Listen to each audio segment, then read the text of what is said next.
Just when I thought I knew every single entry in the subgenre known as Nature Runs Amok, bam! A new one hits me right in the face. Last year, it was Crocodile, a Thai-produced Jaws knockoff about an abnormally large crocodile causing havoc across beaches and villages in Thailand. Crocodile.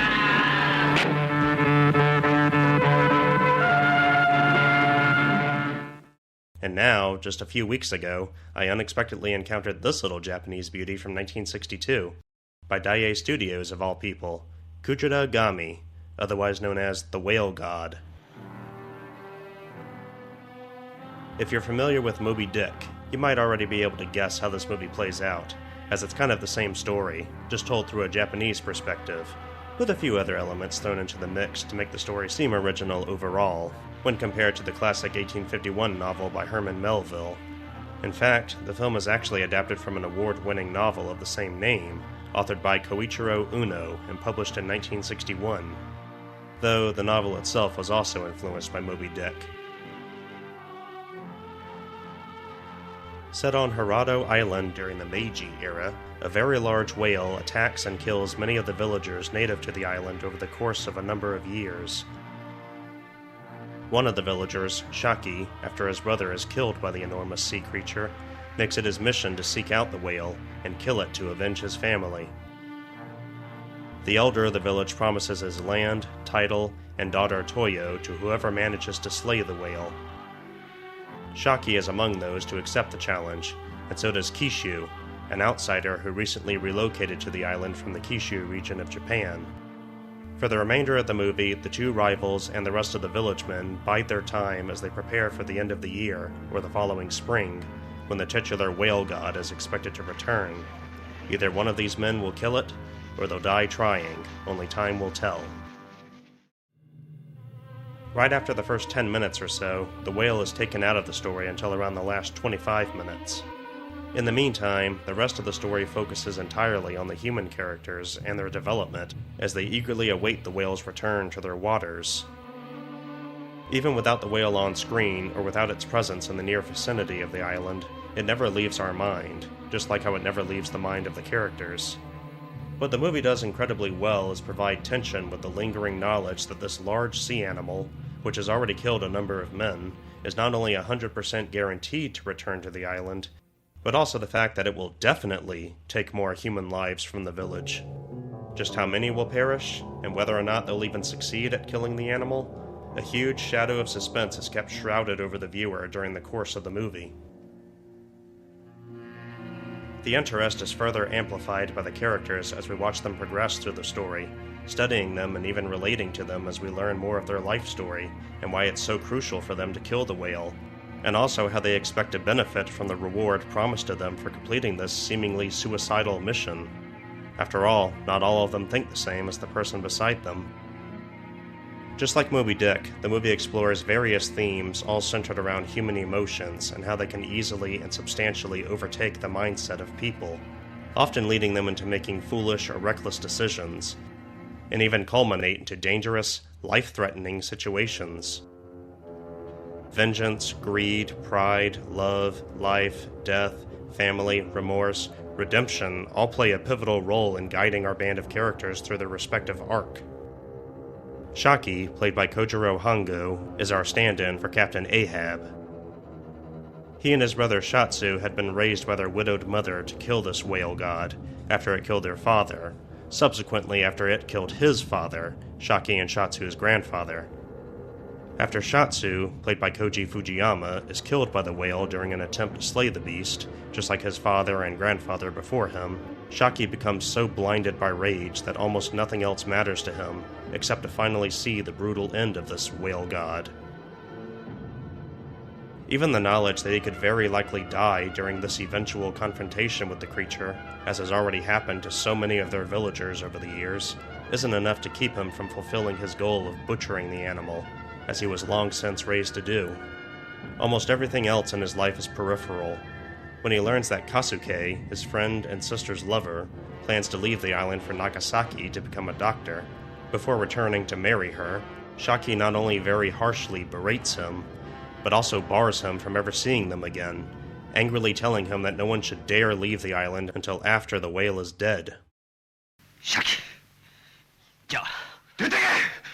Nidoto modotte kuru na! It's a simple yet effective way of showing just how much his quest for revenge has permeated his heart and blinded him of his humanity to the point that he openly casts his hatred onto those he cares about. It doesn't matter that Kasuke is his friend and future brother-in-law, who just wants to move on in life, to help others and provide a better future for himself and Shaki's sister, Yuki, a somewhat reflection of what Shaki is trying to accomplish by destroying the whale. It's the fact that someone in the village would have the audacity to do something different from his goal, even what he may perceive as being below his quest of killing the whale god. 戦うことで生きる。相手はクジラ神じゃ。それだけじゃ。たったそれだけでよか。それが俺の生きる道や。 That fully brings to light just how much vengeance has deteriorated the mind of someone like Shaki, who might have otherwise grown up to be someone of noble stature. Then there's greed.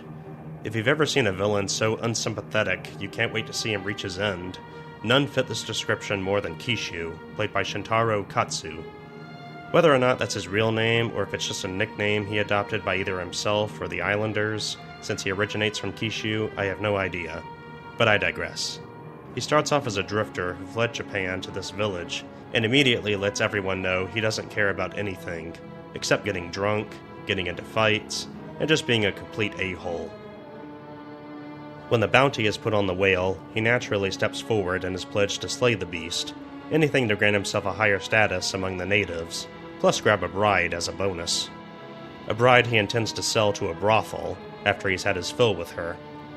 A total savage with all the personal traits of a primitive, despite coming from a location that, according to Japanese history, was actually experiencing a surge in sophisticated and economic growth and development at the time. The movie doesn't really delve into Kishu's past, but judging by the behavior he exhibits throughout the story, I could probably piece it together myself. He was a savage individual even in Japan, and was either exiled or fled the country to escape prosecution, making his way to the island where he probably felt he'd be right at home. A primitive mind living amongst an island with more or less a primitive lifestyle. A match made in heaven.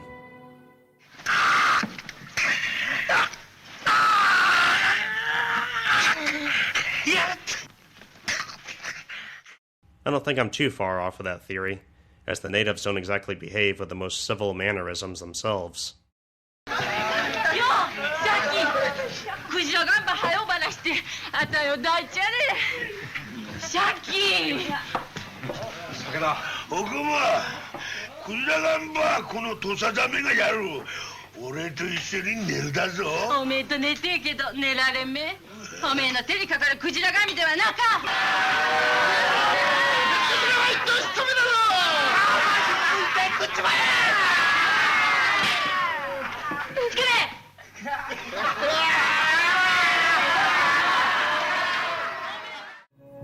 As for the village elder, you'd think any man played by the ever-so-talented Takashi Shimura would be a reasonable, level-headed individual, certainly one of such high stature. But no, even the village elder isn't quite the most down-to-earth guy himself. Naturally, his daughter Toyo, played by Kyoko Inami, isn't too enthusiastic about the idea of being forced to marry the man who will kill the whale, even if it were Shaki. But being the female descendant of an elder of such a society at the time, she can't really offer any resistance to it, except vocalize her complaints every here and there, which proved to be as effective as trying to knock down a wall using smoke. 私はクジラ神と引き換えになるのが嫌です。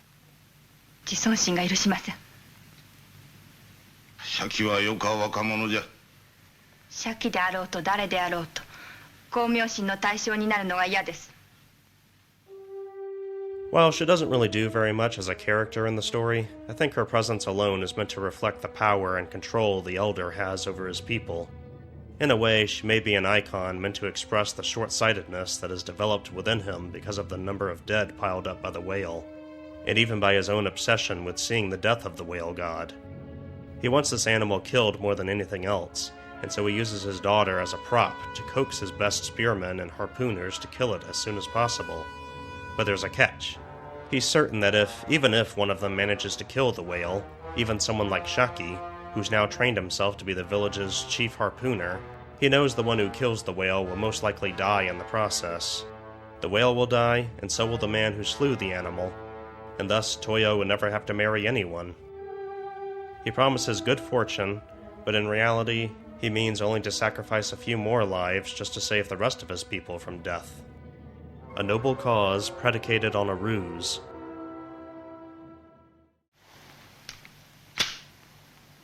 武士に二言はなか。クジラ神を倒しとる者はクジラ神に倒されるである。生きては戻りまい。お父さんがそれを知っていなさるのはひどい。 While he doesn't seek financial gain or compensation, he knows how to lure the men of his village to give him what he wants, by exploiting their vulnerability towards the opportunity to gain a higher status and the hand of a beautiful woman as a prize. In other words, he's manipulating them by promising gifts irresistibly sought after by their greedy nature. By comparison, his desire for vengeance against the whale has tainted his mind even worse than Shaki, a man who actually lost family to the animal, yet isn't trying to manipulate anyone. クジラ神を奪うしとるまではみんな死ぬとじゃ。お父さんはクジラ神に見入られとる。 If Toyo represents the elder's manipulative mind and obsessed quest for vengeance, then the concept of love is embodied in A, played by Shiho Fujimura. She's Shaki's closest companion, and the woman he really loves and would marry if given the right opportunity. But this is made impossible due to Toyo's hand being promised to him, a commitment he truly can't escape, because he won't, as his betrothal to Toyo is directly correlated by his desire to kill the whale god. So we have a bit of Romeo and Juliet in here too. It's through A that the movie takes an even darker turn, when she, Shaki's dearest friend and voice of reason throughout the story, is attacked by Kishu, who apprehends her on the beach, pins her down on the ground, and that's as far into detail as I'm going to go here, mostly because of YouTube guidelines and also out of respect for my younger viewers. Didn't I tell you Kishu was a savage? When I saw this movie the first time, this scene took me completely by surprise, as I never expected to see something like this in a monster movie. Well, giant animal, but you get the idea. I mean, this is something you'd think would only happen in a Japanese creature feature if it were directed by Akira Kurosawa. Go watch Rashomon if you don't believe me.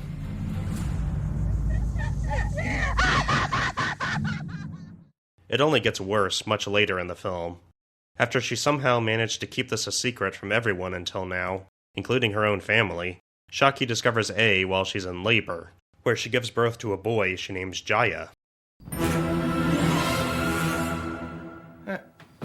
Holy motherfucker! Yep, the movie actually went down that path.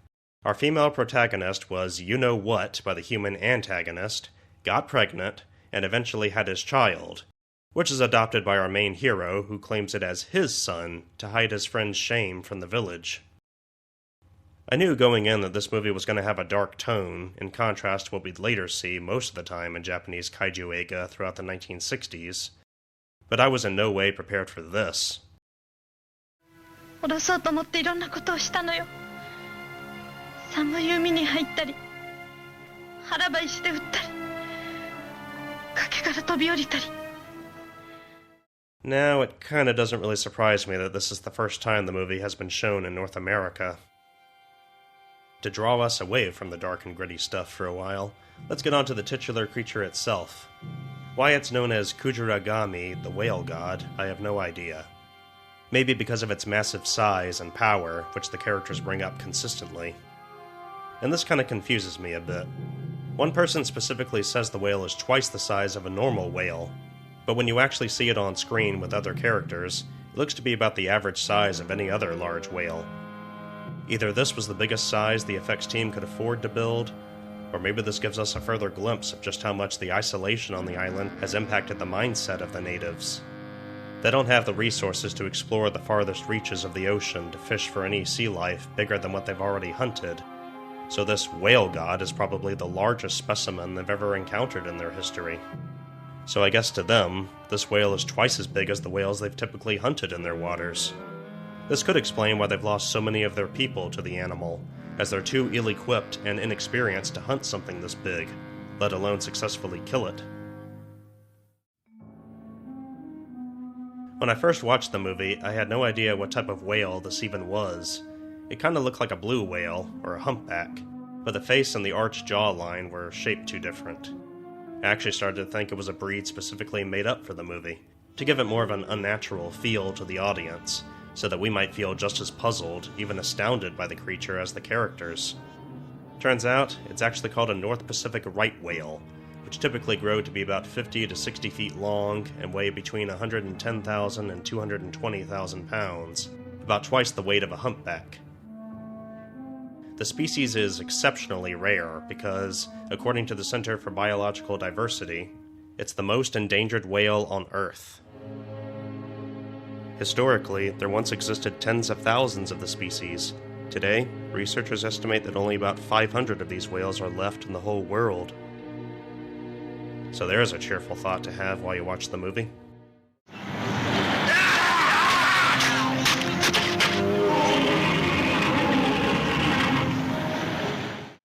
Since it only appears during the first 10 minutes and the last half hour, the movie doesn't really delve too deeply into the whale as a character, or if it actually has any sort of motivations or whatnot.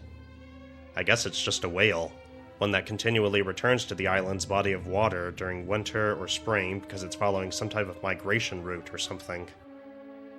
It probably doesn't even mean to cause any direct harm to the villagers, as it only seems to attack when the men attack it. And you wouldn't believe the type of beating this animal takes throughout the movie. The amount of harpoons it takes alone is so brutal to watch. And the final confrontation between it, Shaki, Kishu, and the villagers is an absolute gore fest from start to finish. Kinda makes me glad the movie was made in black and white. While I do kind of wish the whale put up a better struggle, considering the amount of build-up we had leading up to this part of the story, it's long enough and brutal enough to make it a worthy finale. Each passing second, we get a full glimpse of the sheer determination these men have in destroying the whale, the biggest thing, figuratively and literally, that's been guiding their respective motivations the whole movie. And it was this moment that brought their journey full circle and closed the loop forever. Kishu delivered several hard blows to a vital area of the whale before he's eventually drowned during the scuffle, perhaps the biggest similarity to the ending to Moby Dick. With the whale now weakened enough, Shaki, in a moment his whole life has been leading to since childhood, leaps into action and delivers the final heavy blows to the whale, killing it once and for all, and making the ultimate sacrifice in doing so. With the whale now dead, the islanders can live out their days in peace, and Shaki, with his life's mission now fulfilled at long last, can finally be laid to rest.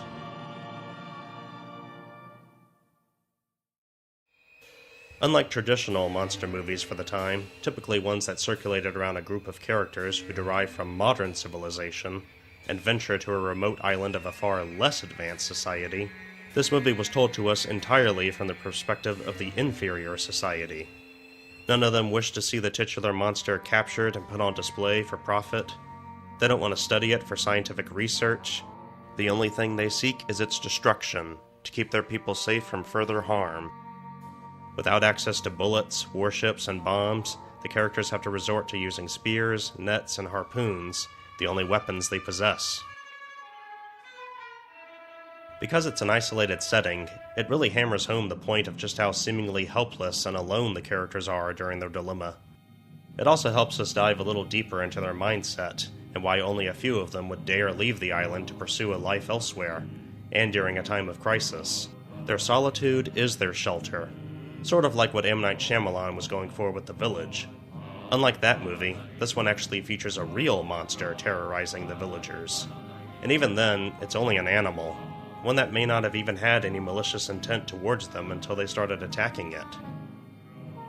Without the existence or influence of a government, scientific group, or animal rights organization, the natives have little to no means to comprehend or even consider the reasonable thought that the whale isn't some kind of malevolent entity that seeks to destroy them.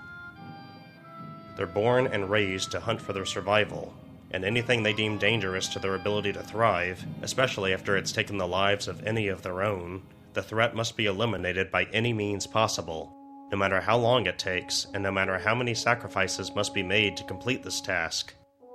It's no wonder why a man like Shaki had a heart and mind so dead set on killing this whale, not wasting a moment of his time on anything else, even refusing every attempt by Kishu to challenge him.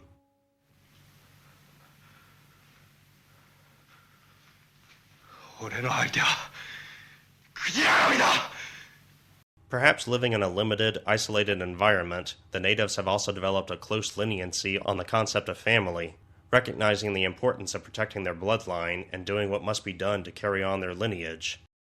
This comes into play in both an expected and at least one unexpected way.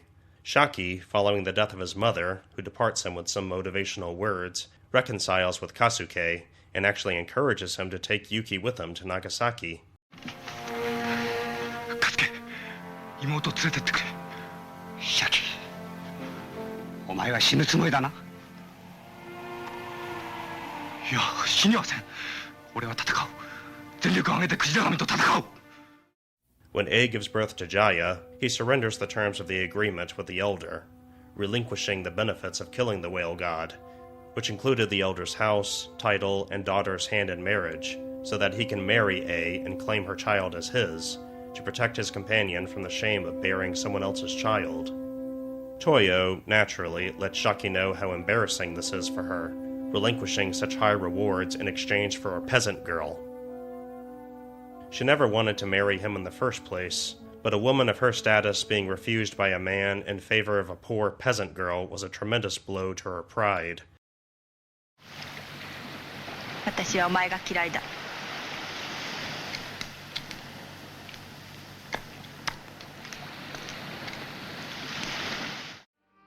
In a dramatic turn of events, Jaya's existence seems to have caused a conflicting change in Kishu.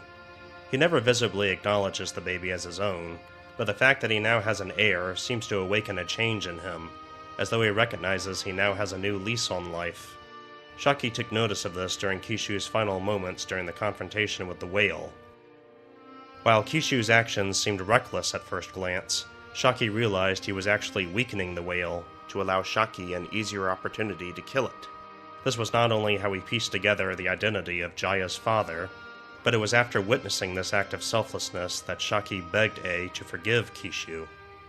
Kind of a big pill to swallow, but I digress. What I always expect from a monster movie is top-notch cinematography, which this movie delivers in full.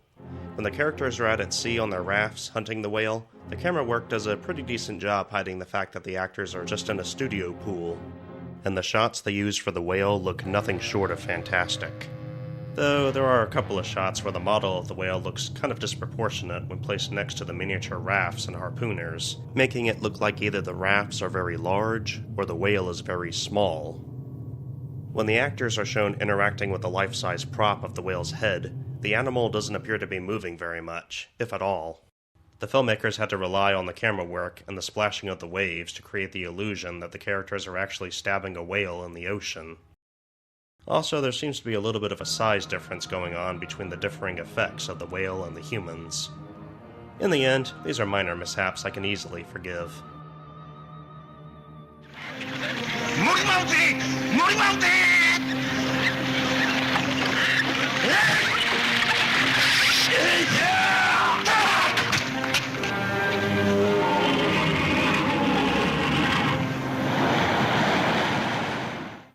The film was made by an experienced crew who had a decent resume leading up to its making, and would go on to make further classics, including entries in the kaiju genre for movies and television.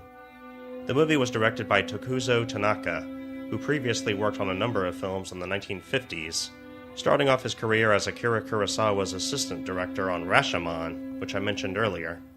He continued working as the director and assistant director for several other films before directing The Whale God.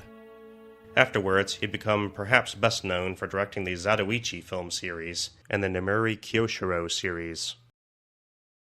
The screenplay was written by Kaneto Shindo, who spent his career as either the writer, director, or both for a number of movies that are now classics, including Children of Hiroshima, The Naked Island, Onibaba, Koronako, and A Last Note.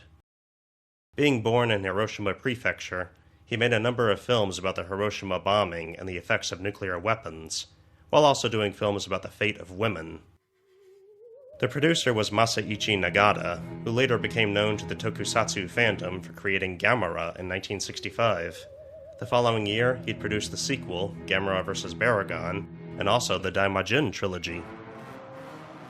Among those who created the whale effects were Toru Motoba, Fuminori Ohashi, and the legendary monster suit maker himself, Ryosaku Takayama.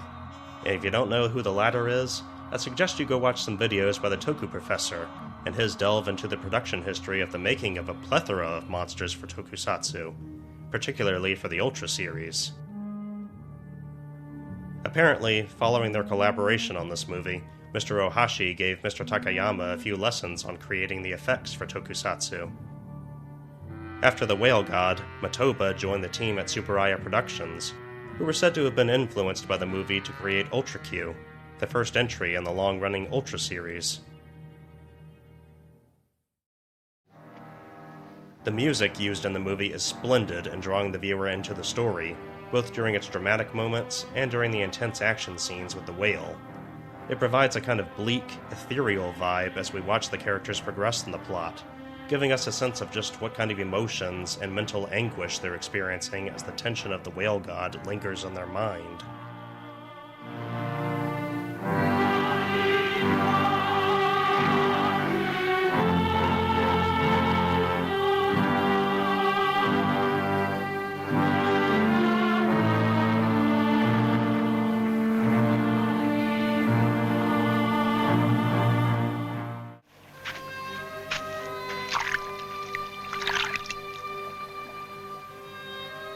俺のクジラガンば古元風にさらしとはなか。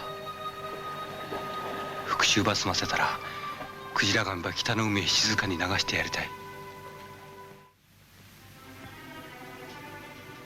豊、わしはあの真っ黒い怪物を討ち取り、皮を肉を刻み、骨を一本一本打ち砕いて一握りにしてこの手に握りたい、この手に。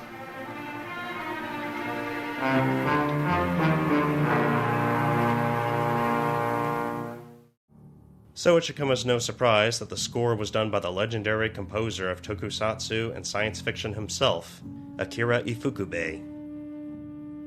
I'm sure he needs no introduction to any self-respecting Toku fan. The description would be far too long anyway.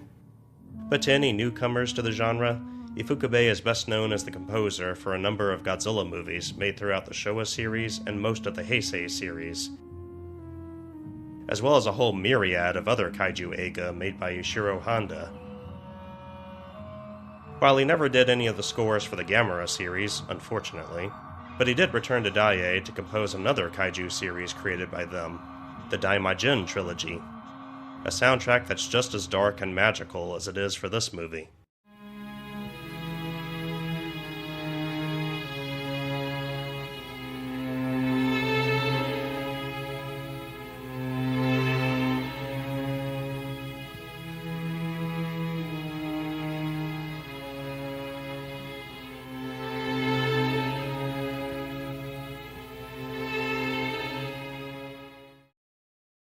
The cast all did a fantastic job in their respective role. They devoted so much emotion and depth that truly resonated in their performance, particularly Kojiro Hongo and Shiho Fujimura. Takashi Shimura always delivers a performance that never fails to impress, and he more than exceeds here as an old man who's seen so much suffering around him and strives to see his torment vanquished and return his home to normality, even if he doesn't go about it in the right way. Shintaro Katsu was brought in to portray a brutal scumbag, and he nailed the role down to a T. As I said before, while I do wish Toyo had done a little more, Kyoko Inami does her best with what she was given, playing the part of a village elder's daughter, whom he uses as a prop to control his men to achieve the goal he's chasing, which he either can't or won't pursue personally. この老いぼれも今10年も若ければ恩師らより先に命は投げ出したはずじゃ。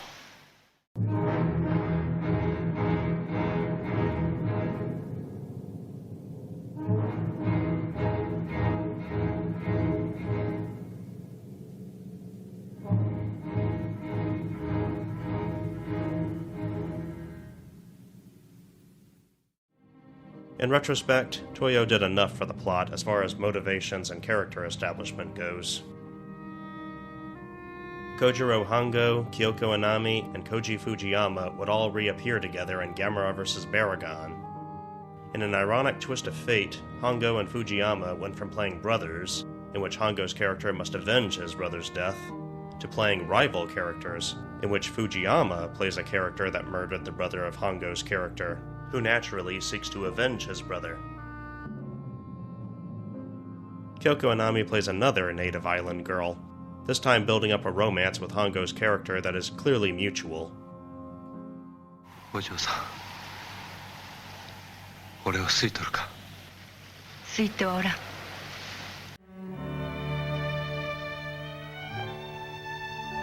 一人じゃないわ。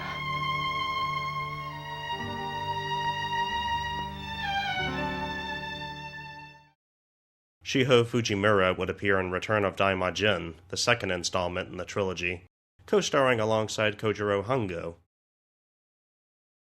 Shintaro Katsu would go on to star in the Akumio series, the Hoodlum Soldier series, the Hanzo the Razor series, and the titular character in the Zatoichi series, which he would play from 1962 to 1989. Outside of Japan, Takashi Shimura is well known in the Toku community for his role as Dr. Yamane in the original Godzilla movie, a role he would reprise in its first sequel. Between 1934 and 1981, he appeared in over 200 films, which included other kaiju films and science fiction flicks made by Ishiro Honda, as well as various samurai flicks and other works by Akira Kurosawa, including Rashomon, Seven Samurai, The Hidden Fortress, and Ikaru. Overall, he appeared in 21 of the 30 movies directed by Kurosawa. The Whale God is a very unique entry in the kaiju genre, if you can even call it that. Megafauna, perhaps. Actually, just like Gojira, it's not just a great monster movie, but a fantastic movie overall. It has all the tropes of the earliest tokusatsu movies, especially those directed by Ishiro Honda. Giant creature with limited screen time, characters with a troubled past, characters making the ultimate sacrifice out of redemption or for some other greater cause, among other pros. If you've ever wondered what a kaiju movie would look like if it were made by Akira Kurosawa, The Whale God is probably the closest you'll ever come to seeing a movie like that. And that's why I'm giving the movie a strong 4.5 stars out of 5.